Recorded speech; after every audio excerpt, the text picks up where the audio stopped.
Hello guys, this is Ankur Kaushik and you are welcome on our channel UPSC access. आज का हमारा topic है artificial sun. Current affairs का topic है। ठीक है, सबसे पहले मैं आपको बता दूं कि आर्टिफिशियल सन का मतलब क्या है। ऐसा मत सोचिए कि हम सूरज का कोई डुप्लीकेट या क्लोन बना रहे हैं, ऐसा बिल्कुल भी नहीं है। दरअसल होता क्या है, न्यूक्लियर एनर्जी दो तरह की होती है। ठीक है, फिशन और फ्यूजन। फिशन एनर्जी से हम लोग न्यूक्लियर रिएक्टर जो बनाते हैं, जो एनर्जी प्रोड्यूस होती है, इलेक्ट्रिसिटी या कुछ भी, उसको हम फिशन से होती है। लेकिन अभी तक हम लोग एनर्जी सिंथेसाइज करने में उतने ज़्यादा सक्सेसफुल नहीं हुए हैं। तो न्यूक्लियर फ्यूजन एनर्जी से एनर्जी सिंथेसाइज करना मतलब उस प्रोसेस से एनर्जी सिंथेसाइज करना जिससे कि सन में को एनर्जी मिलती है। तो इसलिए इसको नाम दिया गया आर्टिफिशियल सन का। समझ आ गया? आर्टिफिशियल सन का मतलब है न्यूक्लियर फ्यूजन रिएक्शन से एनर्जी सिंथेसाइज करना। ठीक है, ज़्यादा कंफ्यूज होने की जरूरत नहीं है। क्या बोल रहा है? South Korean scientist have been able to produce heat of 100 million Celsius for a record period of 48 second through artificial sun. South Korean scientist जो हैं, उन्होंने आर्टिफिशियल सन बनाया। मतलब आर्टिफिशियल सन मतलब fusion reactor, nuclear fusion reactor, not fission reactor. ठीक है, और उससे 100 मिलियन सेल्सियस एनर्जी जनरेट की। कितने टाइम तक? 48 सेकेंड तक वो कंटिन्यू काम करता रहा, जो कि एक रिकॉर्ड है। अभी तक इससे ज्यादा नहीं हो पाया। ठीक है, तो इसका मतलब हम लोग न्यूक्लियर फ्यूजन एनर्जी की तरफ एक कदम और आगे बढ़ गए हैं। ये बहुत बड़ा कदम माना जा सकता है। ठीक है, अब इसके बारे में दो तीन बातें बता रहे हैं। क्या कह रहा है? Nuclear fusion reactor facility. Artificial sun कुछ भी नहीं है, it is just a nuclear fusion reactor facility. मैं आपको बता चुका हूं न्यूक्लियर रिएक्शन दो तरह की होती हैं, फिशन और फ्यूजन। न्यूक्लियर फिशन वो रिएक्शन होती है जिसमें कि एक न्यूक्लियस टूट जाता है। जब वो एक न्यूक्लियस टूट जाता है, दो हिस्सों में बढ़ जाता है, डिवाइड हो जाता है, तो एनर्जी रिलीज होती है। उसी तरीके से जब दो न्यूक्लियस, ठीक है, रेडियो एक्टिव न्यूक्लियस जो जब वो फ्यूज होते हैं टुगेदर, समझ रहे हो, कि वो फ्यूज होंगे टुगेदर, तो क्या होगा? एनर्जी, तब उसमें भी एनर्जी रिलीज होती है। इसलिए उसको न्यूक्लियस बोलते हैं, न्यूक्लियर फ्यूजन बोलते हैं। न्यूक्लियर फ्यूजन से ही हमारे सन को एनर्जी मिलती है। जितने भी हमारे स्टार्स हैं उनको एनर्जी सबको न्यूक्लियर फ्यूजन से ही मिलती है। समझ आ गया यहाँ तक? इसलिए इसको न्यूक्लियर फ्यूजन रिएक्टर फैसिलिटी है। Hydrogen and deuterium gases are fuel. इसमें फ्यूल क्या है? हाइड्रोजन और ड्यूटेरियम गैसेज जो है वो इसमें फ्यूल का काम करती है। आगे कह रहा है डोनट शेप्ड रिएक्टर, टोकोमैक। इसका डिजाइन टोकोमैक है। टोकोमैक एक डिजाइन होता है, जितने भी न्यूक्लियर फ्यूजन रिएक्टर हमारे बनते हैं उनके डिजाइन को टोकोमैक डिजाइन बोला जाता है। और ये कैसा होता है? डोनट शेप्ड रिएक्टर होता है। डोनट मतलब ऐसे गोल गोल होता है, बीच में छेद होता है, इस तरह का रिएक्टर होता है, इसकी शेप होती है। Hydrogen variants are heated to create plasma. और इस रिएक्टर में होता क्या है एक्चुअली? इसमें हाइड्रोजन के जो वेरिएंट्स हैं, ड्यूटेरियम और ट्रिटियम, उनको कन्वर्ट किया जाता है, उनको हीटअप किया जाता है प्लाज्मा बनाने के लिए, और ये प्लाज्मा फिर फ्यूजन में काम आता है। ठीक है, कैसे? इसके बारे में हम जरा प्रोसेस के बारे में आगे हम देख लेते हैं। न्यूक्लियर एनर्जी के बारे में मैं आपको थोड़ा सा बता देता हूँ क्या होता है।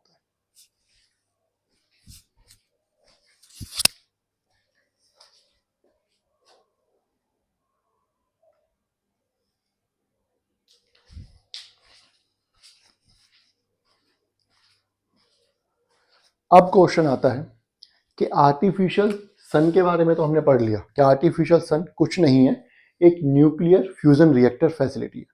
लेकिन क्वेश्चन रिलीज होता है कि न्यूक्लियर फ्यूजन होता क्या है। न्यूक्लियर फ्यूजन रिएक्टर फैसिलिटी पढ़ने के लिए पहले हमें न्यूक्लियर फ्यूजन के बारे में पता होना चाहिए। तो मैं आपको फिर से बता रहा हूँ। देखिए, न्यूक्लियर रिएक्शन दो तरह की होती हैं। ठीक है, कैसा? पहला होती है न्यूक्लियर फिशन, दूसरी होती है न्यूक्लियर फ्यूजन।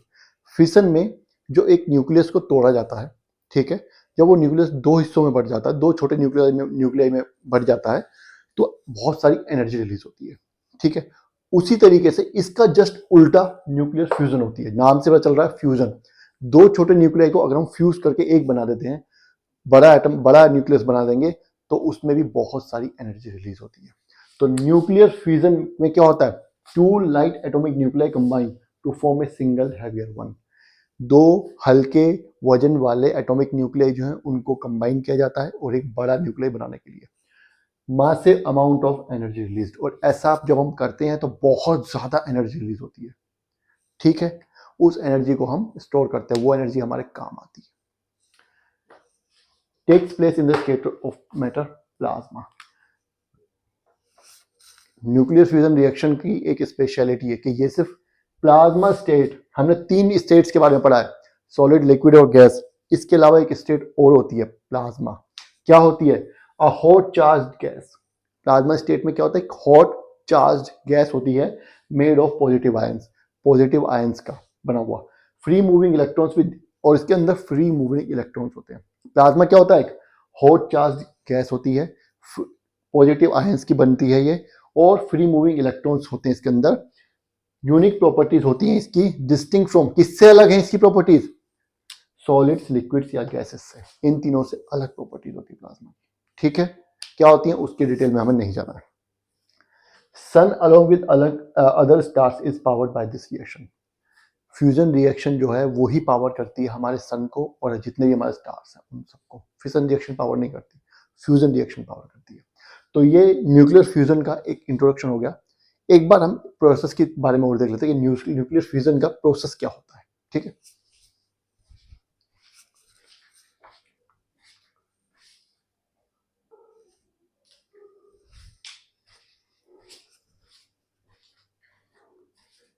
न्यूक्लियर फ्यूजन के बारे में हमने पढ़ लिया कि न्यूक्लियर फ्यूजन होता क्या है। अब एक बार देखते हैं कि न्यूक्लियर फ्यूजन का प्रोसेस क्या है। प्रोसेस ये है कि ड्यूटेरियम H2 जिसको हम बोलते हैं, और tritium, these both are variants of hydrogen. ये दोनों हाइड्रोजन के वेरिएंट है। ट्रीटियम H3, ये दोनों कंबाइन होते हैं, ये दोनों लाइटर न्यूक्लियाई हैं। हमने भी क्या बोला कि न्यूक्लियर फ्यूजन में 2 लाइटर न्यूक्लियाई कंबाइन होते हैं एक बड़ा हैवी न्यूक्लियाई बनाने के लिए, है ना। तो ये दोनों लाइटर न्यूक्लियाई कौन कौन से हैं? ड्यूटेरियम और ट्रीटियम। और ये कंबाइन करके बनाते क्या हैं? ये बनाते हैं हीलियम H4, जिसको हम बोलते हैं, ठीक है। फिर बना दिया, आगे एनर्जी कैसे आई? हमें तो एनर्जी चाहिए ना। A free and fast neutron is also released as a result. जब ये दोनों लाइटर न्यूक्लियाई ड्यूटेरियम और ट्रीटियम कंबाइन होते हैं हीलियम को बनाने के लिए, तो एक फ्री एंड फास्ट न्यूट्रॉन बच जाता है एज ए रिजल्ट। उस प्रोसेस में एक न्यूट्रॉन बच जाता है। अब क्या होता है? एक न्यूट्रॉन तो बचा भी है, लेकिन इन दोनों के कंबाइन होने के बाद हीलियम बचा, उसके बाद थोड़ा सा मास भी बच गया, थोड़ा सा मैटर भी बच गया। वो मैटर एनर्जी में कन्वर्ट होता है और इस न्यूट्रॉन को काइनेटिक एनर्जी दे देता है। कैसे? Power, this neutron is powered bye kinetic energy converted from the extra mass left over after the combination of lighter nuclei of deuterium and tritium. क्या कह रहा है? ड्यूटेरियम और ट्रीटियम का जो कॉम्बिनेशन होता है उससे हीलियम बना, लेकिन उस प्रोसेस में एक न्यूट्रॉन बच गया और थोड़ा सा मास बच गया। वो मास काइनेटिक एनर्जी में कन्वर्ट हो जाता है और इस न्यूट्रॉन को मिल जाता है, और वही मास फिर हमारा एनर्जी रिलीज, काइनेटिक एनर्जी, इस न्यूट्रॉन के अंदर वो काइनेटिक एनर्जी आ जाती है जो कि हमें सिंथेसाइज करनी है। समझ आ गया कैसे करनी है? बहुत लंबा प्रोसेस है, हमने जो मेन जो चीज थी वो यहाँ पे बता दी। अब ये हो गया, न्यूक्लियर फ्यूजन के बारे में बता दिया, प्रोसेस भी बता दिया। क्यों चाहिए हमें न्यूक्लियर फ्यूजन? जब हमारा फिशन रिएक्शन से काम चल रहा है, हमने पूरी दुनिया में न्यूक्लियर फिशन रिएक्टर्स बना रखे हैं, हम उनसे काम अपना कर रहे हैं, तो अब अचानक से हमें न्यूक्लियर फ्यूजन की जरूरत क्यों पड़ गई? ऐसी क्या सिग्निफिकेंस है इसकी न्यूक्लियर फ्यूजन की, है ना। तो वही बात है कि देखो, जब भी हम न्यूक्लियर फ्यूजन को कंपेयर करेंगे तो न्यूक्लियर फिशन से करेंगे। क्या क्या है वो कंपैरिजन, उसके बारे में एक बार हम देख लेते हैं।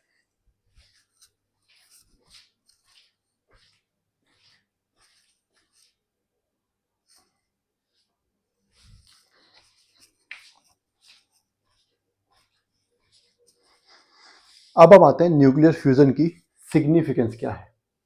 देखिए, न्यूक्लियर फ्यूजन का जो कंपैरिजन हो रहा है वो हमारे ऑयल और कोयल से नहीं होगा, जो हमारे क्या है ट्रेडिशनल जो एनर्जी सोर्सेज हैं, ऑयल और कोल, फॉसिल एनर्जी के सोर्सेज हैं, उनसे हम कंपैरिजन नहीं करने वाले। इसका कंपैरिजन हम बेसिकली फिशन रिएक्शन से करेंगे, क्योंकि हम न्यूक्लियर एनर्जी हम ले रहे हैं फिशन रिएक्शन से। अब हम फिशन से फ्यूजन की तरफ बढ़ रहे हैं, तो हमें कुछ फायदा दिख रहा होगा ना फ्यूजन में, तभी तो जा रहे हैं, वरना क्यों जाते? तो पहला फायदा क्या है? सबसे पहला फायदा है कि क्लीन एनर्जी है। अगर ये क्लीन एनर्जी नहीं होती तो इसकी तरफ जाने का फायदा ही नहीं है, फिर तो कोल और ऑयल ही सही है। हमें अगर पोल्यूशन करना ही है तो फिर तो कोल और ऑयल से कर लेंगे। हमें फिशन को रिप्लेस करना है तो ऑब्वियसली उस प्रोसेस को, उस रिएक्टर को क्लीन एनर्जी होना चाहिए। तो क्लीन एनर्जी कैसे है? ना तो ये CO2 एमिट करता है, ना ही कोई ग्रीन गैस हाउस का एमिशन होता है न्यूक्लियर फ्यूजन रिएक्शन में। ये बात क्लियर हो गई।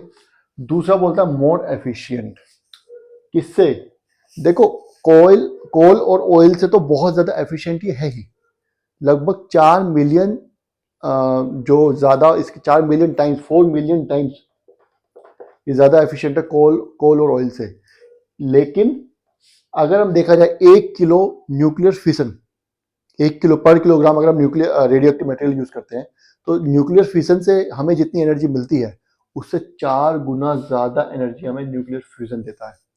मतलब न्यूक्लियर फिशन से भी 4 गुना ज्यादा एनर्जी मिल रही है हमें न्यूक्लियर फ्यूजन में, तो इसलिए मोर एफिशिएंट है फिशन के कंपैरिजन में भी। ठीक है। दूसरा क्या? Easily accessible fuel. देखिए, न्यूक्लियर फिशन में सबसे बड़ी जो प्रॉब्लम वो यही है कि हमें फ्यूल नहीं मिलता।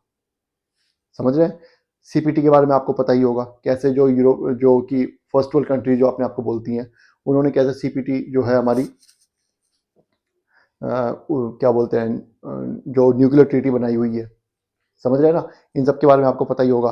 तो फ्यूल जल्दी से हमें नहीं मिलता, हर जगह नहीं मिलता, लेकिन इसका जो फ्यूल है कौन कौन सा, ड्यूटीरियम और ट्रीटियम, ये दोनों इजीली अवेलेबल है।